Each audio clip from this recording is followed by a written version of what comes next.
오늘도 주님의 은혜가 가득한 하루가 되시기 바랍니다. 우리 다 같이 찬양 드립니다. 찬송가 488장입니다.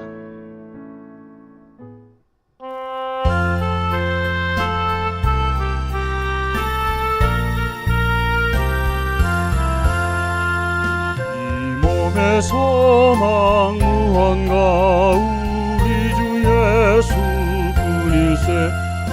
우리 주 예수밖에는 믿으리 아주 없도다. 주 나의 반석이시니 그 위에 내가 서리라. 그 위에 내가 서리라. 무섭게 바람 부는 밤 물결이 높이 설렐 때 우리 주 크신 은혜에 소망에 닿칠 주리라. 주 나의 반석이시니 그 위에 내가 서리라. 그 위에 내가 서리라. 세상에 믿던 모든 것 끊어질 그날 되어도 구주의 언약 미사와 내 소망 더욱 크리라. 주 나의 반석이시니 그 위에 내가 서리라. 그 위에 내가 서리라. 바라던 천국 올라가 하나님 앞에 배울 때 구주의 의를 힘입어 어여시 바로 서리라. 주 나의 반석이시니 그 위에 내가 서리라. 그 위에 내가 서리라. 하나님만이 우리의 반석이 되신 줄 믿습니다. 오늘은 열왕기상 2장입니다. 2장 1절부터 12절 말씀 함께 봉독합니다. 다윗은 세상을 떠날 날이 가까워서 아들 솔로몬에게 유언을 하였다. 나는 이제 세상 모든 사람이 가는 길로 간다. 너는 굳세고 장부다워야 한다. 그리고 너는 주 너의 하나님의 명령을 지키고 모세의 율법에 기록된 대로 주님께서 지시하시는 길을 걷고 주님의 법률과 계명, 주님의 율례와 증거의 말씀을 지켜라. 그리하면 네가 무엇을 하든지 어디를 가든지 모든 일이 형통할 것이다. 또한 주님께서 전에 나에게 내 자손이 내 앞에서 마음과 정성을 다 기울여서 제 길을 성실하게 걸으면 이스라엘의 임금 자리에 오를 사람이 너에게서 끊어지지 않을 것이다 하고 약속하신 말씀을 이루실 것이다. 더욱이 너는 스루야의 아들 요압이 나에게 한 것 곧 그가 이스라엘 군대의 두 사령관인 넬의 아들 아브넬과 예델의 아들 아마사에게 한 일을 알고 있을 것이다. 요압이 그들을 살해함으로써 평화로운 때에 전쟁을 할 때나 흘릴 피를 흘려서 내 허리띠와 신에 전쟁의 피를 묻히고 말았다. 그러므로 너는 지혜롭게 행동하여 그가 백발이 성성하게 살다가 평안히 수월에 내려가도록 내버려 두지 말아라. 그러나 길르앗 사람인 바실레의 아들들에게는 자비를 베풀어서 내 상에서 함께 먹는 식구가 되게 하여라. 그들은 내가 내 형 압살롬을 피하여 도망할 때 나를 영접해 주었다. 또 바우림 출신으로 베냐민 사람인 게라의 아들 시므이가 너와 같이 있다. 그는 내가 마하나임으로 가던 날에 나를 심하게 저주하였지만 그가 요단강으로 나를 맞으려고 내려왔을 때에 내가 주님을 가리켜 맹세하기를 너를 칼로 죽이지 않겠다 하고 말한 일이 있다. 그러나 너는 그에게 죄가 없다고 여기지 말아라. 너는 지혜로운 사람이니 그를 어떻게 처리해야 하는지 잘 알 것이다. 너는 그의 백발에 피를 묻혀 수월로 내려가게 해야 한다. 다윗은 죽어서 그의 조상과 함께 다윗성에 안장되었다. 다윗 왕이 이스라엘을 다스린 기간은 40해이다. 헤브론에서 7해를 다스리고 예루살렘에서 33해를 다스렸다. 솔로몬은 그의 아버지 다윗이 앉았던 자리에 앉아서 그 왕국을 아주 튼튼하게 세웠다. 아멘.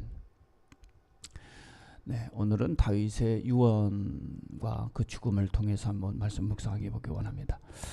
여러분들이 생을 언젠가는 이 세상에서 생을 마감하고 죽음을 맞이할 것인데, 여러분들이 유언을 무엇이라고 남길 수 있을까 한번 생각해 보신 적이 있을 겁니다.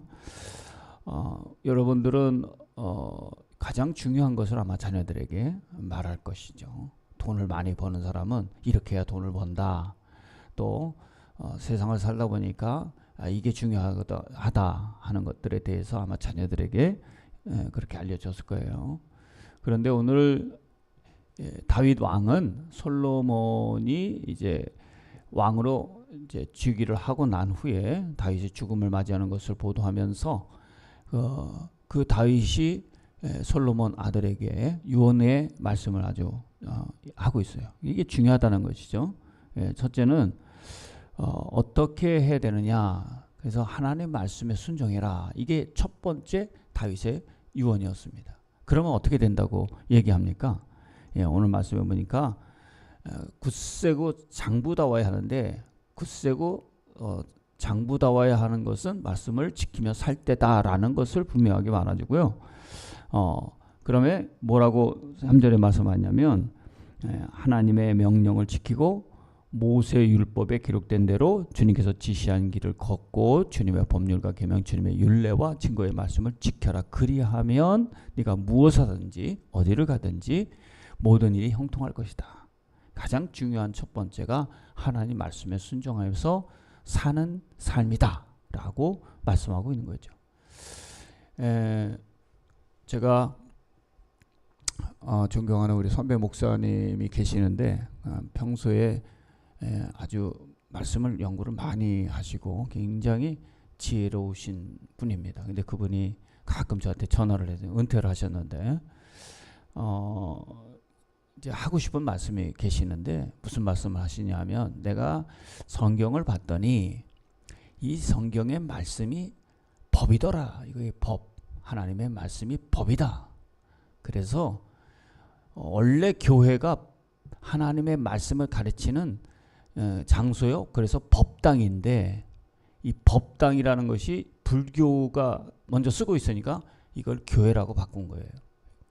그리고 거기에 목사님이 사실은 법사다네, 법사. 근데 이것도 불교에서 스님을 법사라고 하잖아요. 삼장법사, 무슨 법사 이랬잖아요. 그래서 이걸 이제 법사라고 못했다는 거죠.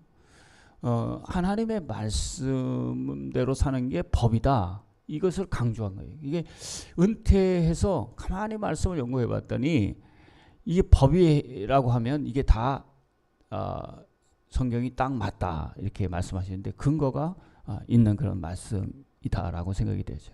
그래서 하나님 나라의 자녀들은 하나님 나라의 법인 말씀으로 살아야 되는 것이고, 우리가 지금 이 땅에 살고 있지만은 이 땅이 우리의 영원한 나라가 아니고 하나님의 나라가 영원한 나라고, 우리는 거기를 향해서 가는 과정 중에 있는 사람들이므로 언제나 하나님의 말씀이 우리의 법이다라는 것을 잊지 말고 그 길로 갈 때 우리가 제대로 삶다운 삶을 살게 되는 것이다. 다윗은 바로 그것을 제일 중요한 첫 번째로 솔로몬 아들에게, 왕에게 그렇게 당부해주고 유언의 말씀으로 전해주고 있는 것입니다. 자, 두 번째는 근데 이제 조심해야 될 게 있다 하면서 조심해야 될 사람과 은혜를 갚을 사람에 대해서 얘기하고 있어요. 조심해야 될 사람은 두 사람이고 은혜를 갚을 사람은 한 사람입니다. 바실레라고 하는 사람은 이 은혜를 준 사람이에요. 그래서 자신이 압살롬에게 반역이 일어나가지고 도망갈 때 도와줬던 사람이에요. 근데 그 아들 김함이라고 하는 아들이 있는데 아마 그 아들을 좀 잘 대해줘라. 이 당시에 유언을 할 때는 바실레는 아마 세상을 떠나지 않았나 이렇게 보고 있고요. 바실레는 없지만 그의 아들들에게 잘해줘라라고 솔로몬에게 얘기하고 있습니다. 가장 어려울 때 도와줬던 바실레를 특별하게 이야기하면서 두 사람이 조심해야 될 사람이다라고 하는데, 첫 번째가 요압이고 두 번째가 이제 시므이예요. 자, 이 말씀을 한번 5절의 말씀을 보면 수리아의 아들 요압이 나에게 한 것 곧 그가 이스라엘 군대의 두 사령관인 넬의 아들 아브넬과 예델의 아들 아마사에게 한 일을 알고 있을 것이다. 요압은 사실 군대 장관이었습니다. 제가 옳았다니 기쁘네요.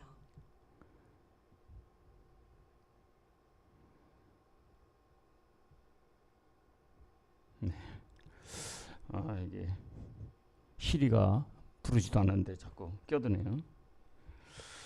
자, 그래서 이 요압이 아브넬을 죽이고 또 아마사를 죽였는데 아브넬은 누구냐 하면 아브넬은 사울의 충신이었습니다. 그래서 사울의 왕 이스보셋이 있었는데 사울이 죽고 나서 이스보셋을 왕으로 삼았을 때 그때 마하나임에서 왕으로 세워가지고 요압의 동생인 아사엘이 있어요.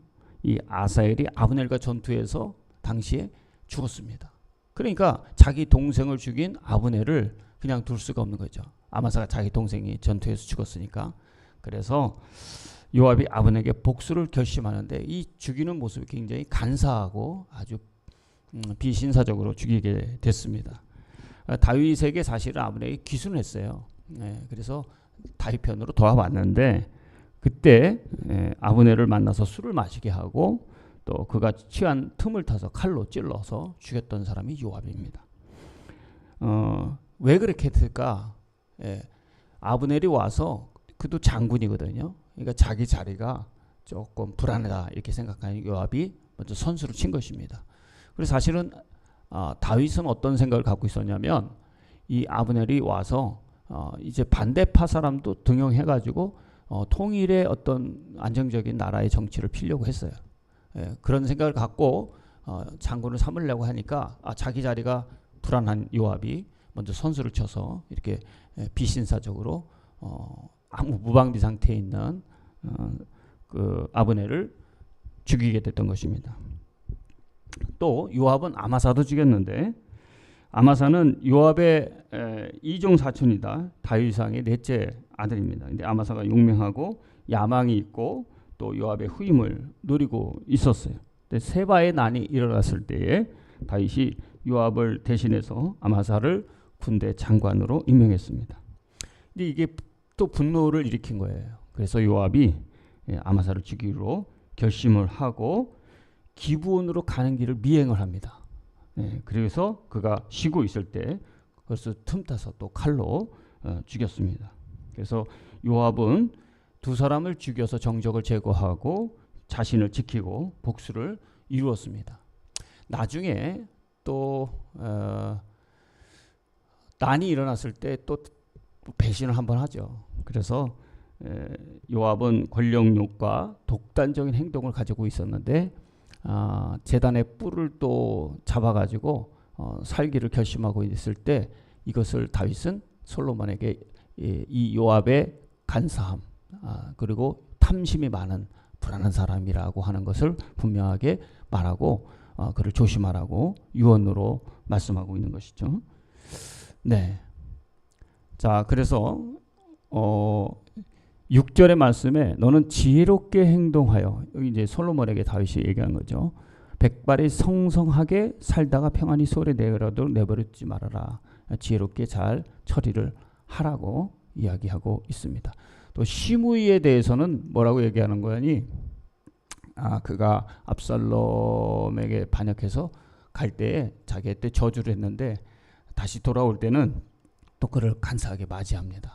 그런데 저주했던 그가 또 간사하게 또 맞이하면서 이렇게 했을 때 다윗이 그를 죽이진 않겠다고 얘기했지만 그래도 조심해라 이렇게 얘기하면서 안정적인 나라를 펼 때 어떻게 정치를 하고 어떻게 지혜롭게 처신해야 될지 조심해야 될 사람들을 잘 얘기하고 있는 것입니다.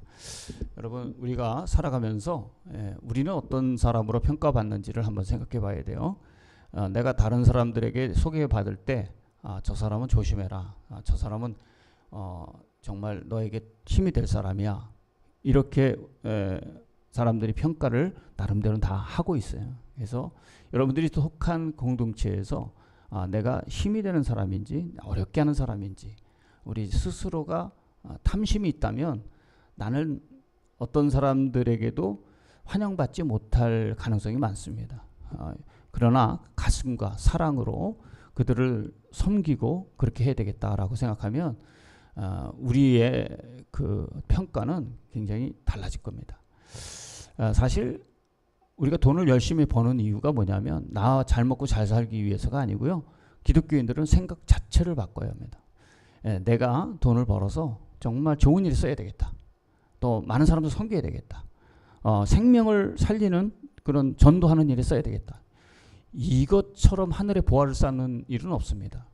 그러니까 우리 생각 자체가 욕심을 버리는 것부터 계속 매일 실천을 해야 되는 거죠. 그럴 때 저 사람은 너에게 정말 필요한 사람이야 라고 그렇게 유언에서도 얘기할 수 있는 사람이 우리는 될 수 있다고 생각합니다. 그래서 우리의 삶은 항상 하나님이 뭘 원하시는지에 대해서 귀를 기울이고 그리고 솔로몬도 그 말씀에 따라서 살라고 하는 것이 바로 이런 의미거든요. 그래서 우리에게 조심해야 될 것은 욕심입니다. 욕심을 버려야 되고 가장 조심해야 될 사람이 누구냐면 욕심 많은 사람들입니다. 욕심이 많으니까 거짓말도 하고 자기도 모르게 사기도 치는 거거든요. 근데 나 자신도 그런 욕심이 없으면 어느 때는 나도 모르게 거짓말하게 되고 나도 모르게 이거 하지 말아야 되는데 사랑하고 섬기고 이래야 되는데 그게 안 되는 거예요. 그래서 우리 자신들도 항상 내 삶에 하나님의 말씀으로 제대로 가고 있는지 욕심 따라 살고 있지는 않은지 돌아보아야 할 것입니다. 자, 다윗도 이렇게 찬란했던 삶을 살았어요. 그래서 그가 오늘 성경 말씀에는 뭐 헤브론에서 7년, 그 다음에 예루살렘에서 33년에서 40년 동안 통치했다고 했는데 사실은 헤브론에서 6년 반, 또 예루살렘에서 33년 6개월 정도 해서 거의 40년 정도를 이렇게 통치를 하고 하나님 나라에 그가 이제 가게 되었습니다. 우리는 아무리 훌륭하다 할지라도 또 아무리 못나다 할지라도 죽음은 그 어느 누구도 피할 수가 없는 것입니다. 죽음을 맞이할 때 내가 어떻게 살았는가를 후대들이 평가할 거예요. 그럴 때 내 주변에 있는 지인들과 후대들이 나를 뭐라고 평가하고 나와 같이 살았던 사람들이 나를 어떻게 생각할까를 여러분 항상 염두에 두면서 살기를 바랍니다. 다윗도 찬란한 삶을 살았지만 그도 한평생을 마칠 수 있을 수밖에 없었어요. 오늘 우리도 그런 삶을 생각하면서 나는 어떤 유언을 남기고 죽을 것인가. 그는 내 묘지에 나를 평하고 내가 쓰고 싶은 묘지 비명이 있다면 비문이 있다면 뭐라고 그럴까. 그냥 하나님의 말씀대로 살려고 한평생 열심히 살았다 하는 평가가 저는 좀 그런 평가가 내려졌으면 좋겠다는 마음이 간절합니다. 그래서 욕심이 아니라 하나님의 말씀에 따라 어떻게든 살아보려고 애쓴 사람으로 평가되었다면 그는 성공적인 인생을 살았다고 생각합니다. 여러분들도 한평생 살면서 내가 유언으로 무엇을 남길 것인가 한번 묵상하면서 하나님 말씀이 내 삶에 정말 등불이고 빛이었다 이렇게 신나게 고백할 수 있는 간증들이 더욱 많아지기를 바랍니다. 기도드립니다. 우리에게 하나님의 말씀은 등불이요 빛입니다. 하나님, 그러나 우리도 나 자신도 모르게 욕심이 삐져나와서 하나님의 말씀을 가리고 그 등불을 가리워서 내 뜻과 내 고집대로 살았다면 다시 한번 귀를 돌아서서 하나님께서 원하시는 인생을 살아가는 우리들이 되도록 하나님 도와주시옵소서.